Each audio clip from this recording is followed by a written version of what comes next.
హరిగుణమణిమయ స్వరములు గళమున శోభిల్లు భక్త కోడులిలలో తెలివితో చెలిమితో కరుణ గల్గి జగమెల్లను సుధా దృష్టిచే బ్రోచువార్ ఎందరో మహానుభావులు.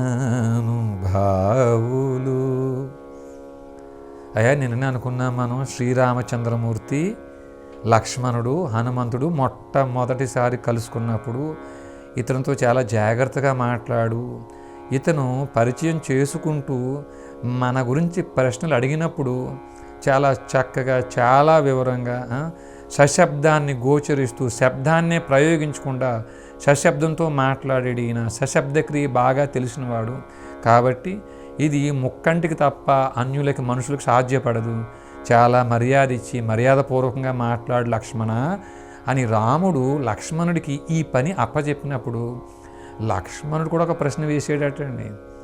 అదేమిటి అన్నయ్య, ఎప్పుడు నీ నోట వినని మాట వింటున్నాను నేను, జాగ్రత్త లక్ష్మణ అనే మాట వింటున్నాను అన్నయ్య నేను, అసలు ఏముంది అతనిలో, నాకేం కనిపించలేదే నాకు అన్నప్పుడు, నాయన ఏమీ లేదు, ఆయన కంఠాన్ని 12 స్వరస్థానాలు అనే వాటిని మాలగా స్వరార్ణవ మాలగా అలంకరించుకుని ఉన్నాడు నాయన, కాబట్టి నీకు ఈ జాగ్రత్త చెప్పాను అని అనగానే ఇంకా అన్నకు ఎదురు ప్రశ్న వేయకుండా ఈ హనుమంతులు వారితో మాట్లాడటం, ఆ తర్వాత సంభాషణ, సుగ్రీవుని పరిచయం చేయటం, ఈ మిగతా కథ అంతా కూడా మనం పెద్దలు చెప్పగా భాగవత రామాయణ గీతాది శృతి శాస్త్రాలు ప్రవచనాలు చెప్పగలిగే అర్హత కలిగిన వారు చెప్పగా మనం ఎన్నోసార్లు విన్నాం కదండి అయ్యా.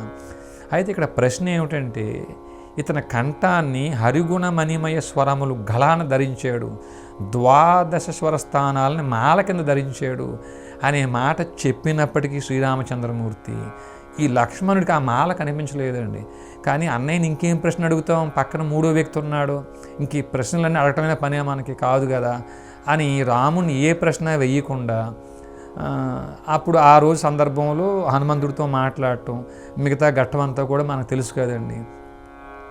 ఈ పట్టాభిషేకం అంతా రాముడిది అయిపోయిన తర్వాత, రావణవధ అయిపోయిన తర్వాత, హనుమంతుడు తర్వాత ఈ లక్ష్మణుడు ఇద్దరు ఏకాంతంగా ఉన్నప్పుడు లక్ష్మణుడు ప్రశ్న వేసేటట్టండి ఆయన, అయ్యా ఆ రోజు అన్నయ్య ఎలాంటి సమాధానం చెప్పాడు, ఒక్క ప్రశ్న వేస్తేనే నువ్వు ఎలా చెప్తావు అన్నయ్య, ఈయన వచ్చి సశబ్ద క్రియను మాత్రమే ప్రయోగిస్తున్నాడు, ముక్కంటితో సమానమైన వాడని నువ్వు ఎలా చెప్తావు అన్నయ్య, నువ్వు ఎలా అన్నావు అన్నయ్య, మరి నాకేమీ అది ఆ మహిమేమో నాకు కనిపించలేదు అన్నప్పుడు మీ కంఠాన్ని 12 స్వరస్థానాల మాల ధరించున్నారు మీరు, ఆ మాల పేరు స్వరార్ణవ మాల అని నాకు అన్నయ్య చెప్పాడండి. ఇన్ని సంవత్సరాలు అయిపోయినా, ఇన్ని రోజులు అయిపోయినా ఇప్పటికీ నీ కంఠాన్ని ఆ మాల నేను చూడలేకపోయాను, ఏమిటి హనుమ దీనిలో మర్మం అని చెప్పి అడిగారటండి లక్ష్మణుడు.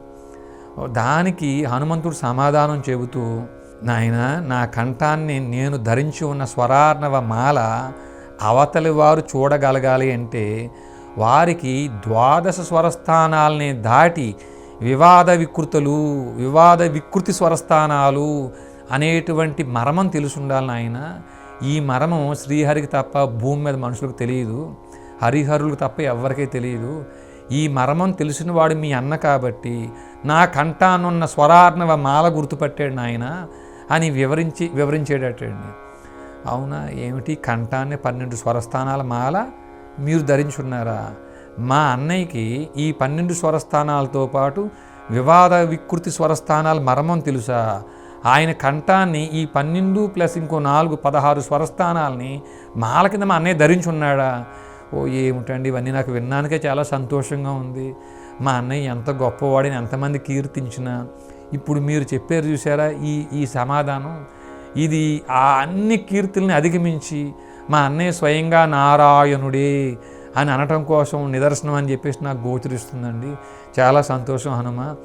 నాకు మీ మెడలో ఉన్న 12 స్వరస్థానాల యొక్క మర్మం ఆ మాల నాకు తెలియకపోయినా, మా అన్నయ్య కంఠాన్ని ఉన్నటువంటి ఆ 12 ప్లస్ ఇంకో 4 మొత్తం 16 స్వరస్థానాల యొక్క మాలని నేను చూడలేకపోయినా, మా అన్నయ్యకి బంటుగా మా అన్నయ్యకి సోదరుడుగా ఈ వెంట నడిచేటువంటి భాగ్యాన్ని ఎన్ని జన్మలెత్తి నేను సంపాదించుకున్నాను, ఎన్ని జన్మలెత్తినా నాకు ఇదే వరం ఉంటే సరిపోద్ది హనుమంత అని చెప్పారని స్వరాంధ్రంలో స్వయంగా శమన వైరి, స్వయంగా ఆంజనేయ స్వామి రాసినటువంటి హనుమద్ రామాయణంలో వ్రాసి ఉందండి. ఈ హనుమద్ రామాయణం అంటే ఏదో పుస్తకం అనుకోవద్దండి అయ్యా.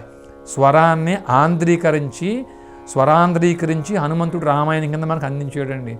కానీ వినే సమయం మనకు ఉండాలి కదా.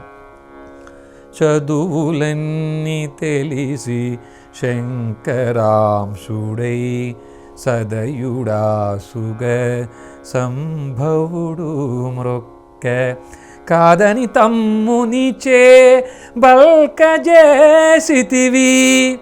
అయ్యా మరింత వివరంగా చదువులన్నీ తెలిసిన శంకరాంశుడే స్వయంగా హనుమంతుడి రూపంలో వచ్చి రాముడికి మొక్కితే ఆయన మాట్లాడకుండా ఆయన తమ్ముడితో ఎందుకు మాట్లాడిపించాడు అనే విషయాన్ని త్యాగరాజు మళ్ళీ దెప్పుతూ పలికిన ఈ పలుకు యొక్క అర్థాన్ని కూడా తెలుసుకునే ప్రయత్నం చేద్దామండయ్యా రేపు వచ్చే భాగంలో. ఇప్పటికి సెలవండయ్యా. నేను మీ వీరరాఘవరెడ్డి.